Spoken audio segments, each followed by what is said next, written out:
Assalamualaikum warahmatullahi wabarakatuh. Perkenalkan kami yang terdiri dari Hafiz Rehan Gunawan 005 dan juga saya sendiri Raditya Ramadan 050. Sini kami akan menjelaskan mengenai pembahasan soal dan juga penyelesaiannya tentang analisis gaya dinamis pada slider crank. Di sini kami sudah membuat sebuah soal di mana ada sistem slider crank. Di sini jadi mesin pendorong paket memiliki sistem yaitu ada crank yang bergerak rotasi clockwise. Di sini diketahui kecepatan sudutnya itu 10 radian per second dan juga percepatan sudutnya 20 radian per second kuadrat. Pada lengan atau member AB itu panjangnya 16 atau 4 inch dan juga BC 16 inch. Di sini diketahui ketika sudutnya 60 derajat yaitu member AB terhadap horizontalnya. Lalu ditanyakan untuk menentukan torsi yang dibutuhkan untuk mengoperasikan sistem mekanisme ini. Ya, lanjut.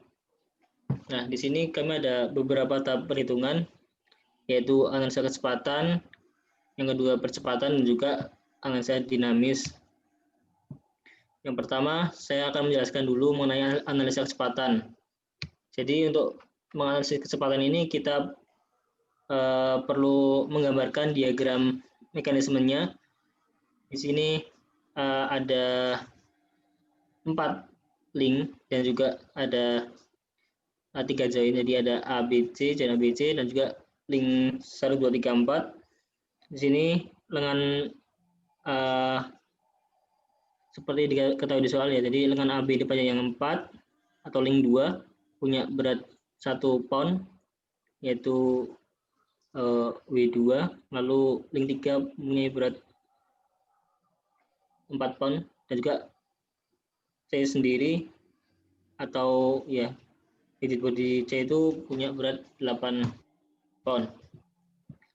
Jadi tadi FBD-nya, lalu kita analisis satu persatu dari link 1 atau link 2 yaitu batang AB. Di sini kita cari posisinya. Jadi untuk VB sendiri yaitu pastinya tegak lurus dengan batangnya. Jadi arah dari VB-nya tegak lurus sehingga jika dicari posisinya terhadap sumbu horizontalnya itu 330 derajat.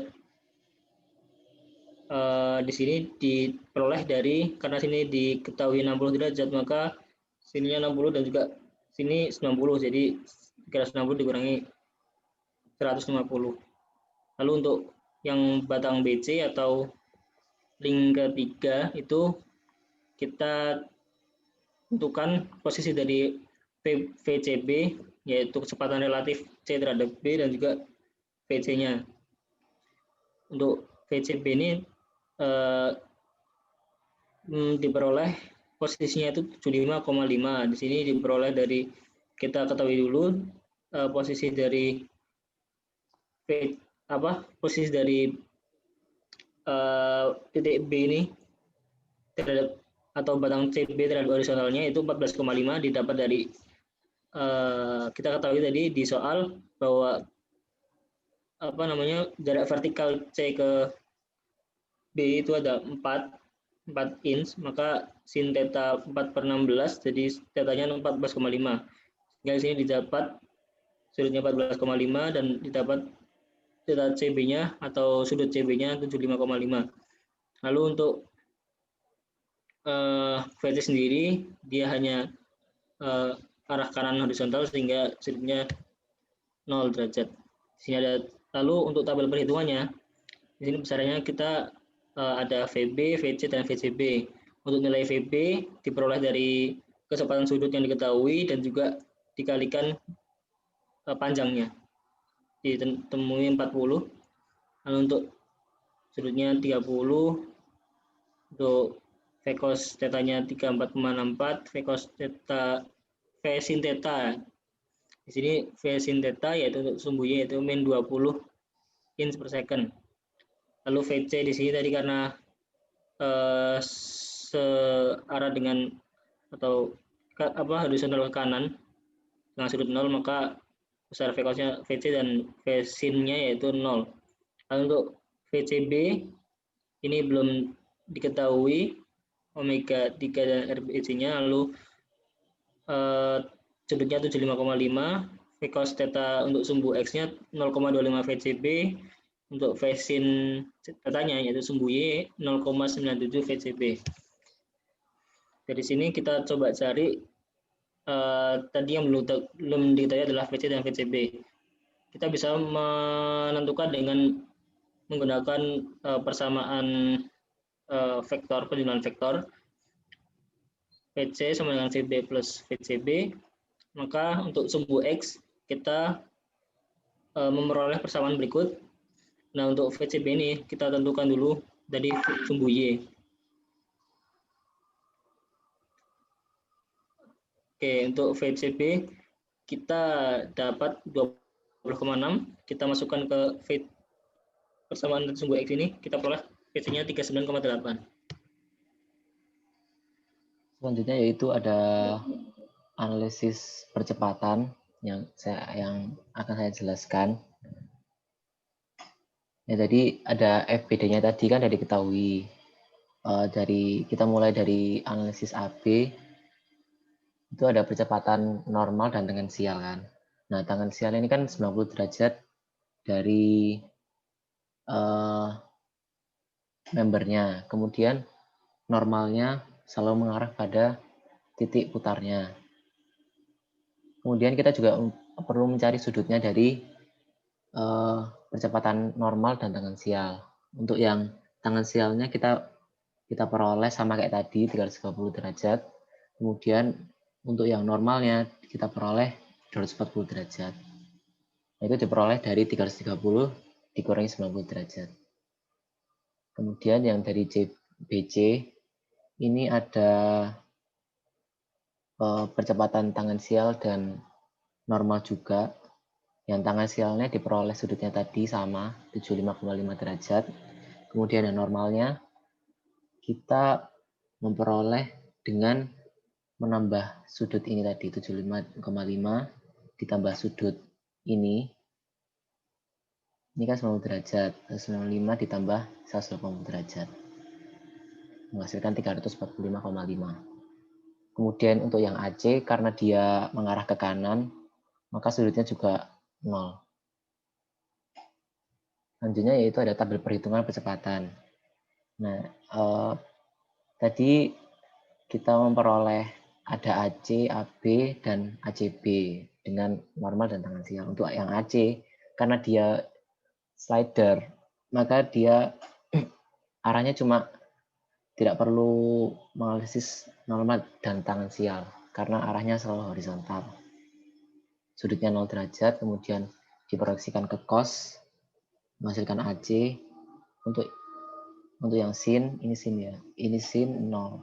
Kemudian yang AB normal, rumus percepatan normal yaitu V kuadrat per R, VB-nya 40, RAB-nya 4, menghasilkan 400 in per second kuadrat. Itu tadi sudutnya diketahui 240 derajat, diproyeksikan ke sumbu X dan sumbu Y, menghasilkan angka ini. Kemudian tangensial, kita menggunakan percepatan sama dengan alfa dikali R untuk member BC. Alfa dari BC yaitu alfa 2 sama dengan 20 dikali RBC panjangnya 4 menghasilkan percepatan 80 in per second kuadrat.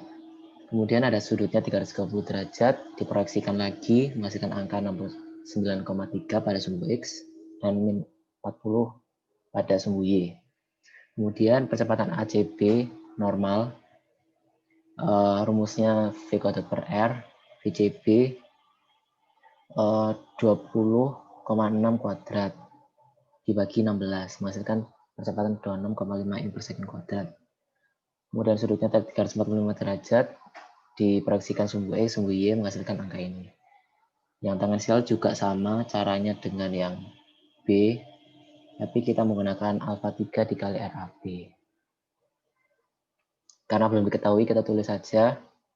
Kemudian sudutnya 75,5, diproyeksikan cos dan sin. Nah, ini terus ada persamaan penjumlahan vektor AC sama dengan AP ditambah ACB. Karena AC tadi tidak ada normal dan tangensial, kita tulis AC saja. Yang AB dan ACB ada normal dan tangensial, dijumlahkan seperti ini. Nah, untuk penjumlahannya kita mulai dari sumbu X. Dari angka-angka tadi kita masukkan ke sini, menghasilkan persamaan ini. Nah, karena kita masih belum mengetahui ACB tangensial, kita peroleh dari persamaan yang dari sumbu Y. Nah, sumbu Y kita juga masukkan, nah, AC-nya 0, sehingga kita dapat mengetahui ACBT, yaitu sebesar 405,18 in per second kuadrat. Kita masukkan ini, sehingga menghasilkan percepatan C negatif 3,44015.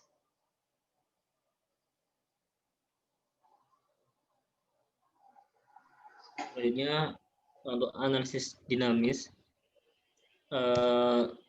Jadi untuk menganalisis dinamis ini kita perlu ketahui bahwa yang diketahui itu apa dulu. Sedangkan di sini yang diketahui adalah outputnya dulu, yaitu gaya gesek. Jadi hasil dari dinamikanya itu gaya gesek, yaitu outputnya, baru kita cari inputnya, yaitu torsinya. Lalu kita analisis di sini untuk link 4 itu ada beberapa gaya yang bekerja. Di sini hasil dari pergerakan atau percepatan C, yaitu AC ke arah kanan, menghasilkan gaya gesek ke arah kiri. Di sini walaupun rigid body, karena diasumsikan jarak dari pusat masanya itu sedikit atau kecil, maka bisa diabaikan, tidak dimasukkan dalam perhitungan. Lalu untuk gaya reaksi dari joinnya itu, yaitu CY ke arah bawah dan CX ke arah kanan. Lalu ada gaya berat dari rigid body C, yaitu 8 pound, dan juga gaya normalnya ke atas. Lalu kita mencari gaya reaksinya dengan menggunakan persamaan sigma fx sama dengan cx min f gesek sama dengan mc atau dikali ac. Untuk mc sendiri bisa dicari dari berat dibagi gravitasinya. Di sini menggunakan 386 in per second kuadrat, diperoleh cx-nya 1,929 pound. Untuk persamaan dari sigma fy kita peroleh persamaan cy sama dengan n-8 pound. Lalu untuk selanjutnya analisa untuk link 3. Jadi link 3 ini mempunyai join C dan B. Di sini mempunyai gaya reaksi untuk C sendiri, join C sendiri, yaitu CX dan CY. Lalu untuk B, BY, dan BX, di sini diketahui atau sudutnya yaitu 30 derajat dengan batangnya itu memiliki berat 4 pound. Maka di sini diperoleh masanya yaitu 0,0103. Untuk analisanya di sini menggunakan samaan momen, di mana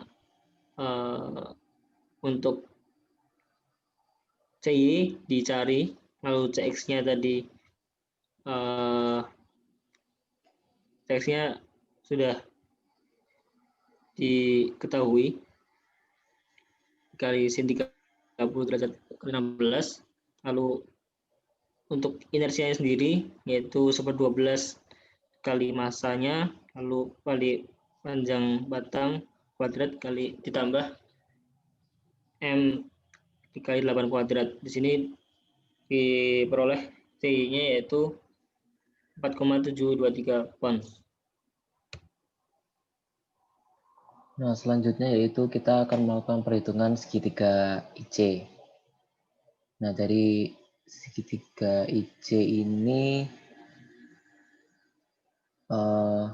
kita perlu mencari itu karena kita membutuhkan AY dan AX dari link 3 ini. Karena dia bergerak secara general, maka kita mencari dari sigma FY dan sigma FX ini perlu mencari AX dan AY. Nah, untuk mencarinya, kita menggunakan segitiga IC ini. Nah, segitiga IC ini kita mulai dari analisis batang BC. Kita dapat peroleh tadi ini kan sudutnya kan sudah diketahui 14,47. Kemudian VB ini untuk VB ini kan dia mengarah ke bawah, tegak lurus dengan member AB. Nah, untuk mencari IC sendiri, kita menarik garis tegak lurus dari VC dan VB, yaitu garis ini, sehingga ketemu pada titik IC ini. Nah, selanjutnya yaitu sudutnya, tadi kan ini sudah diketahui 30, karena ini 90, berarti 180 kurangi 30, kurangi 90, masukkan 60. Sehingga segitiga ini, sudut yang pada B ini sebesar 74,47. Kemudian sudut dari yang sini sudah diketahui tadi 75,5. Sehingga karena kita ketahui dua sudut segitiga ini, maka kita bisa ketahui sudut dari yang IC itu sendiri, yaitu dengan cara 180 dikurangi sudut ini, dikurangi sudut ini, menghasilkan sudut sebesar 30,03 derajat di sini. Kalau kita sudah mengetahui sudut semuanya, kita dapat menggunakan rumus sinus untuk mencari panjang A dan B. Yang pertama yaitu A. Dengan cara yaitu A per sin sudut ini sama dengan 16 per sin sudut ini. Menghasilkan A sama dengan 30,8 in. Kemudian untuk mencari panjang B, kita diperoleh dari sinus law juga, yaitu B per sin 75,5 sama dengan 16 sin 30,03 derajat. Menghasilkan B sama dengan 30,9 in. Nah, dari kita mengetahui B, maka kita juga dapat mengetahui panjang R dari CG ini tadi. Nah, karena ini CG kan ini pasti di tengah dari member AB. Berarti dia di tengah. Nah, itu untuk mencari R-nya kita dapat menggunakan rumus cos, yaitu R kuadrat sama dengan sudut yang diketahui, B kuadrat ditambah 8 kuadrat, dikurangi 2 dikali 8 dikali 30,8. Cos sudut yang di depannya. Menghasilkan R sama dengan 29,7. Nah, kalau kita sudah mengetahui R-nya, kita lanjut ke mencari VCG. Nah, VCG ini berarti kan omega 3 dikali R yang tadi sudah kita ketahui, yaitu menghasilkan VCG sama dengan 38,383 in per second. Sehingga menghasilkan percepatan normalnya, rumusnya V kuadrat per R, dimasukkan tadi menghasilkan 49,53 in per second kuadrat. Kemudian tangensialnya menggunakan rumus alfa dikali R, 25,38 dikali R tadi, 29,7, menghasilkan 754,8 in per second kuadrat. Nah, ini tadi kan kita dapat AN dan AT ini dari mengetahui R tadi. Nah, karena AN dan AT ini 90 derajat, kita dapat mengetahui resultannya dari ACG ini, yaitu dengan cara mengakarkan dan dikuadratkan keduanya, menghasilkan ACG sama dengan 756,42 in per second kuadrat. Dari ini juga kita dapat mengetahui theta dari theta ini. Kalau tan-nya kan berarti kan ACG 3N dibagi ACG 3T. Nah, di arc tan menghasilkan sudut ini yaitu 3,75 derajat. Nah, dari sudut itu kita perlu mencari sudut itu karena pada gerak general ini kan tadi kan kita mencari percepatan yang X dan percepatan yang Y. Nah, sedangkan yang tadi yang tangensial dan normalnya itu masih belum menyesuaikan dengan garis horizontal dan vertikal. Maka dari itu kita perlu memproyeksikan ACG ini tadi ke garis horizontal dan vertikal. Nah, sebelum itu kita perlu mencari sudutnya lagi. Nah, dari sudutnya ini kita dari ketahui 3,75, terus ini 14,8. Nah, ini permasalahannya ada sudut lagi. Nah, untuk mencari sudut ini, diketahui sudut ini sebesar 90,56. Itu artinya sudut ini bisa dicari dengan cara 90,56 dikurangi 3,75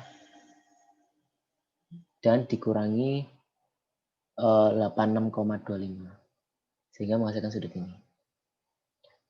Nah, karena kita sudah ketahui sudut keduanya, kita dapat memproyeksikan ke AX dan AY. AX-nya diperoleh 716 dan AY 243. Kemudian kita dapat melanjutkan ke link 3 tadi, dimasukkan AY dan AX-nya menghasilkan BY sama dengan 3,23 dan BX 9,304. Dilanjutkan ke link 2. Ini ada, tadi kan link 2 kan AB, tadi karena reaksinya dari ketahui, maka kita tinggal masukkan untuk menggunakan sigma moment. Sigma moment sama dengan inersia dikali alfa 2. Nah, karena ini positifnya CW, maka T dikurangi BX, ini sudutnya 60 derajat, berarti BX sin 60 kali 4, kemudian dikurangi BY dengan ulangan sudutnya ini, sin 60 kali 4, sama dengan inersianya ini, dikali alfa-nya tadi diketahui 20. Menghasilkan angka ini dan menghasilkan torsi sama dengan 38,96 clockwise. Hal ini membuktikan sesuai dengan soal tadi karena kecepatan sudutnya clockwise, maka torsi yang diperlukan juga clockwise, 38,96. Sebenarnya ini ada sigma Fx dan Fy tidak perlu karena untuk mencari torsi kita hanya perlu menggunakan analisa moment.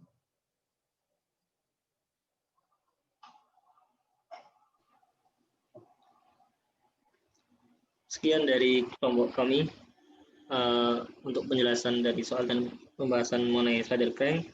Mohon maaf apabila ada kesalahan perhitungan maupun penulisan dan juga dalam penjelasan. Terima kasih. Assalamualaikum warahmatullahi wabarakatuh.